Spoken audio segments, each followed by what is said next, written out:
G'day guys, this is Captainoob here, back with another Fallout New Vegas weapon. This is a light machine gun, a weapon that is mostly known for large mag capacity, high fire rate, and lots of recoil.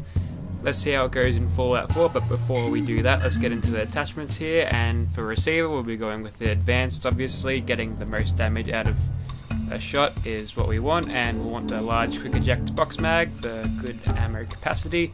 And we've only got a choice between irons and glow here, so we'll definitely go for the glow sights. Legendary, for now we'll leave that as is, but once we get into the monsters we might need to change that. So without further ado, let's get into it. Alrighty, here we are in Gunner's Plaza once again, and here's the light machine gun in first person. So it looks pretty good, considering it is from a game of a bygone era. But yeah, let's see how it performs against these gunners. So as you can see here, it's got quite a bit of recoil to it, and its rate of fire is certainly impressive, but it's like the minigun in the way of it fires really fast, but its damage output isn't really that great.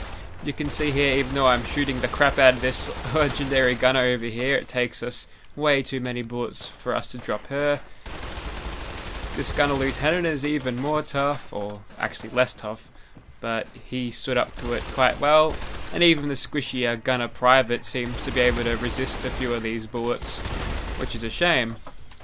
Now the hip fire on this weapon isn't too bad, all things considered, and mixed with that rate of fire, the shots that you do miss are quickly going to be hit by follow-up shots anyway, so hip firing this weapon at a close range is a pretty good way to go. But anything more than sort of close range, you're going to struggle a bit. We'll go ahead and pop her a few times in the head and VATS. You can see there that it's pretty generous on the AP usage, which is pretty good for a weapon with a good fire rate, because it means it's very well supplemented by legendary effects such as explosive. Now we'll come around the corner here, aim down sight to take out this dude. Now one of the things I find weird about the iron sights is it's got the front post with the one glowing bit, and then the post at the back there, furthest away from us, is the two little bit post, which seems kind of backwards to me, but we'll roll with it. We are being swarmed by gunners here and shot from all sides, but we're tanky enough to just ignore that. And we've got plenty of a mag capacity here, so we should drop this gunner before we have to reload. Excellent, 16 bullets left. Don't know where this one dropped its weapon, but she's going to pay for her idiocy. This lieutenant is quite tanky with his big old combat armor suit, but we'll eventually drop him through a hail of bullets. Going through my 5.56 ammo quite rapidly now, and maybe we'll go ahead and do a little bit of VATS work here. Go 1, 2, 3, 4, and the times in the head for you. Anyone else in here? Nope, just like this, you're the only one. It's good with the crits though.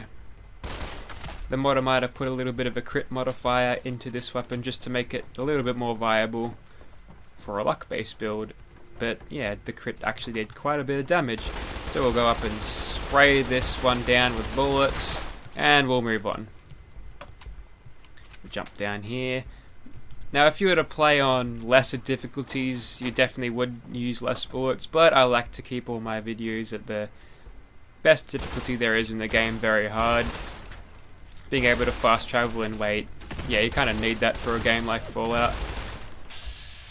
Once you're done with the survival playthrough, you kind of get out of your system and don't really want to play it again. But anyway, we'll move on from that. Last two gunners up here, we'll try to finish them as quickly as possible. A lot of bullets required to take down these gunners. Hopefully we should get this guy before we run out of ammo. There we go. Got a turret down there. You can see the long range accuracy of this weapon. Even though we are a decent way away from the turret, we can actually get in very accurate shots and VATS. So definitely a very good weapon for a VATS based build.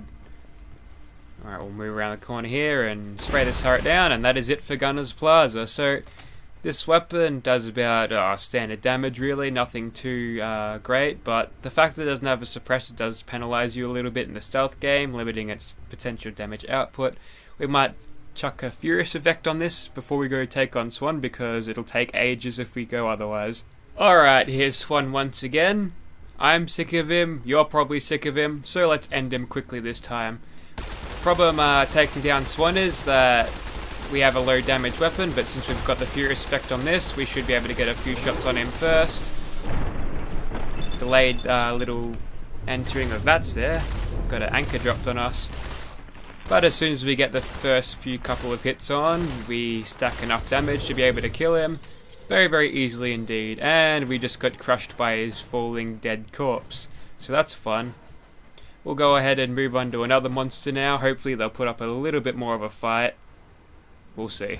And we're back, and it's time to kill this ghoul once again. I haven't killed him in a while, so now is as good a time as any to shoot his face and make him die. So this Wendigo looking ghoul dude is definitely going down. Look how many shots I get in VATS, that is too good. Be able to stack heaps and heaps of damage within the safety of VATS, which is really quite good in the nick of time. You know, going about this fight, I probably would have done it differently. I would have shot him like this and let my VATS regenerate. Okay, now he's getting close. It's getting a bit serious now. I would have liked doing this with a full AP bar, because as soon as I go out of VATS, I'm very vulnerable. But as you can see there, that's about it for this Wendigo looking dude. Watch out until dawn, monsters. This thing will tear you a new arsehole. So we'll change up the legendary effect to something a little more home-brewed, and I'll get back to you. Alright, so here we're back down at the weapons workbench, and we're going to put a good legendary on this. So we'll just scroll down past all of the standard DLC ones, and here's my legendary effects. That's right, I've made a little patch or separate mod that allows you to attach my legendary effects onto any guns. Doesn't matter if they're mod or not, so you go ahead and yeah, we can go ahead and put God mode on this if we want to, or Grenadier, shoots frag grenades, that's kind of cool. But we'll go ahead and put something on that should be good. Let's say cannonballing, fires broadside of projectiles. Yeah, that sounds fun, let's try that one. Alright, so we're here with our cannonballing light machine gun, and shiver me timbers, Captain, there be a sea monster out there. Maybe I should not do a pirate accent. Let's just get into killing the giant sea monsters so I can feed the Minutemen some more. So we'll go ahead and start shooting the crap out of it. While it doesn't look like it's doing all that much, keep in mind that this thing's got 50,000 health or so.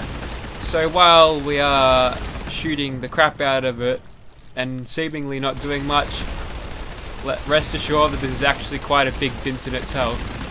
So we know that this thing's very, very good in VATS, so we'll go ahead and take advantage of that in shooting it in its ugly crab-like queen face. There we go, look at that. Very nice. So while we're there rearranging its facial features and mysterious stranger getting involved, I would just like to say that Myalurk queens are one of the cooler creatures in this little game that they call Fallout 4. And I kind of wish that they expanded on creature types further than just the standard variants of stuff, and this acid kind of burns. Alrighty, so there goes one giant ass queen, and we'll take out our glowing brethren just to make this all clear. And he's in pieces, and he's out of shell. I love my lurks without shells, they look so silly. Look at him.